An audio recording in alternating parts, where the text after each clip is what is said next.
কে এই মেন্দিয়ান সাফাদি?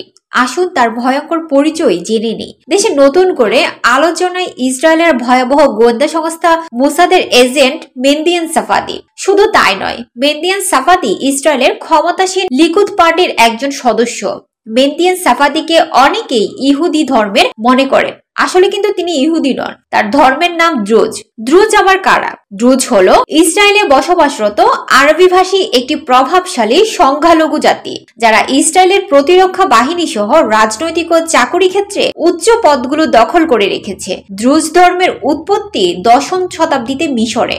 এই ধর্মের অনুসারীরা নিজেদের এক ঈশ্বরবাদে বিশ্বাসী বলে দাবি করে, তবে তাদের ধর্মীয় মতবাদগুলো গ্রিক দর্শন থেকে আগত। অধিকাংশ দ্রুজ উগ্রজায়ান মতবাদে বিশ্বাসী। এরা নিজেদের ইহুদিদের রক্তের ভাই বলে বর্ণনা করে থাকে।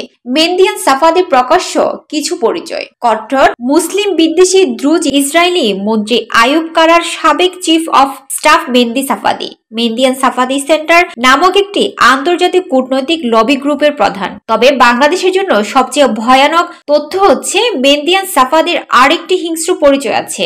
লেবাননের আরবি পত্রিকা আল কাবারের দেওয়া তথ্য মতে, বাশার বিরোধী আন্দোলন শুরু হওয়ার পর হিজবুল্লাহ ও সিরিয়ান এক্সপার্টরা ট্রজান হর্স মালওয়াল দিয়ে মেন্দিয়ান সাফাদির পিসি হ্যাক করে গোপন তথ্য বের করে নিয়ে আসে। এই গোপন তথ্যের মধ্যে সবচেয়ে আকর্ষণীয় তথ্য ছিল সিরিয়াকে উত্তপ্ত করার জন্য সিরিয়ান বিদ্রোহী গ্রুপ এবং আইএস কে অস্ত্র সরবরাহ করতে চুক্তি করেছিলেন এই মেন্দিয়ান সাফাদি। এছাড়া 2014 সালে আইএস এর সাথে ফের সাফাদির যোগাযোগ করার প্রমাণ পাওয়া যায়। পত্রিকাটি জানায়, সাফাদি সিরিয়া ও লেবাননে ইসরায়েলি এজেন্ট রিক্রুট করতে কাজ করে। সে সাধারণ এজেন্ট নয়, এজেন্ট রিক্রুট করা তার কাজ। সে ইসলামী বিদ্রোহী গ্রুপগুলোর হাতে অস্ত্র তুলে দেয় এবং বোমা হামলা করার টার্গেট পর্যন্ত ঠিক করে দেয়। এত কিছুর পরও যদি কেউ দাবি করে মেন্দিয়ান সাফাদি মোসাদ এজেন্ট নয়, তাহলে ধরে নিতে হবে সে বোকার স্বর্গে বাস করছে।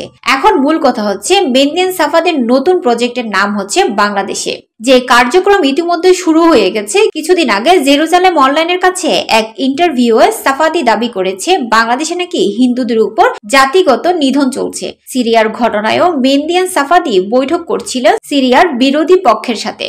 বাংলাদেশেও ঠিক একই কাজ করছে। বাংলাদেশকে ইরাক, সিরিয়া, লিবিয়ার মতো ধ্বংসস্তূপ বানানোর ষড়যন্ত্র চলছে এবং যে মেন্দিয়ান সাফাদি সিরিয়াকে ধ্বংসস্তূপ বানিয়েছে, সেই মেন্দিয়ান সাফাদি এবার নতুন প্রজেক্ট নিয়ে এসেছে বাংলাদেশে। বাংলাদেশের মানুষ এখনো ঘুমিয়ে আছে। তারা জানেও না তাদের জন্য কত ভয়ঙ্কর ভবিষ্যৎ তৈরি করতে নেমেছে ইসরায়েলি জায়ানিস্টরা।